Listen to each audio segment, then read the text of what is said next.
நீங்கள் மட்டும் நான் சொல்லுவது போல் கட்டுப்பாடாக இருந்தால், ஒழுங்கை கடைபிடிக்கக்கூடியவர்களாக இருந்தால், நான் விரல் நீட்டுகிற திசை நோக்கி ஒற்றுமையாக நீங்கள் செயல்படக்கூடிய நிலை இருந்தால் கோட்டையில் சிறுத்தைகளின் கொடியை பறக்க வைக்க முடியும். என்னால் ஓங்கி சொல்ல முடியும், என்னால் உரத்து சொல்ல முடியும். சில பேர் கேட்கிறார்கள், எவனெவனோ திடீர் திடீர் என்று கட்சி தொடங்குகிறவன் எல்லாம் நான் தான் முதலமைச்சர் என்று பெருமையாக சொல்லிக் கொள்கிறார்கள். நீங்கள் ஏன் சொல்ல தயங்குகிறீர்கள்? உங்களுக்கு என்ன தயக்கம்? ஏன் அப்படி சொல்ல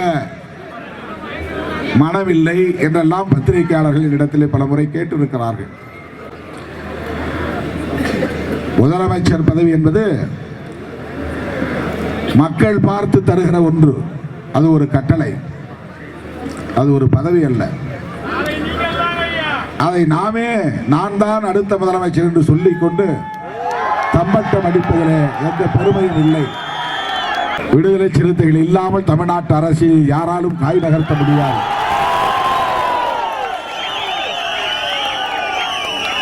இது என்னுடைய கர்வம் அல்ல, காலத்தின் கட்டளை இது.